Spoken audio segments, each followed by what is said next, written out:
حضرت اگر کوئی شخص ناپاک ہے اس کے اوپر غسل فرض ہے تو اس حال میں روزہ رکھ سکتا ہے کیا؟ آپ کا نام؟ میرا نام محمد عارفین۔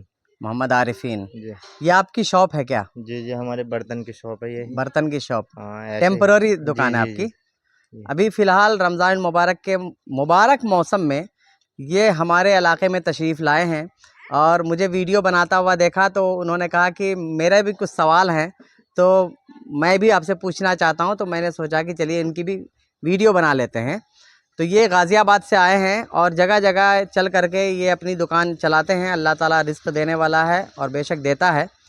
تو ان کا سوال یہ ہے کہ اگر کوئی انسان ناپاک ہے، اس کے اوپر غسل فرض ہے، تو بغیر غسل کیے وہ اپنے روزے کی سٹارٹنگ کر سکتا ہے کہ نہیں، اس کا روزہ شروع ہو سکتا ہے یا نہیں؟ یہ سوال ہے۔ جی ہر انسان کے اوپر جب غسل فرض ہوتا ہے تو اس وقت اس کو غسل کرنا فرض ہے۔ فرض کا مطلب یہ ہے کہ اس کو ہر حال میں غسل کرنا ہوگا، اور اس کے لیے اس کو جو نماز کا جو وقت ہوتا ہے وہ نماز کا وقت گزرنے سے پہلے اس کے اوپر غسل کر لینا فرض ہے۔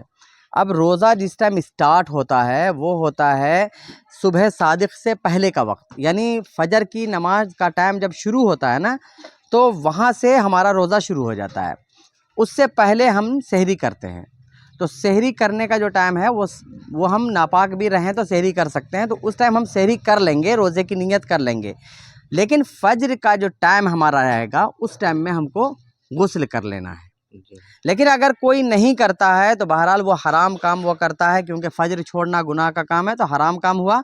لیکن بہرحال اس کو جس کو ہم بولتے ہیں زوال کا وقت، ظہوہ کبریٰ کہا جاتا ہے، یعنی ایوریج مان لیجئے ہر علاقے میں ہندوستان کے لمسم 10 بجے کا ٹائم رہتا ہے، اس وقت تک ہر حال میں اس کو غسل کر لینا ہے تاکہ پورا روزہ اس کا ناپاکی کی حالت میں نہ گزرے۔ تو اس کے بعد آگے وہ اپنے روزے کو کنٹینیو کرے، پورا روزہ اس کا صحیح مکمل ہوگا بغیر کسی کراہت کے۔ امید ہے کہ بات آپ کو سمجھ میں آ گئی ہوگی۔ چلیے اللہ تعالیٰ آپ کے رزق میں، کاروبار میں برکت عطا فرمائے، مجھے بھی اپنی دعاؤں میں شامل رکھیں۔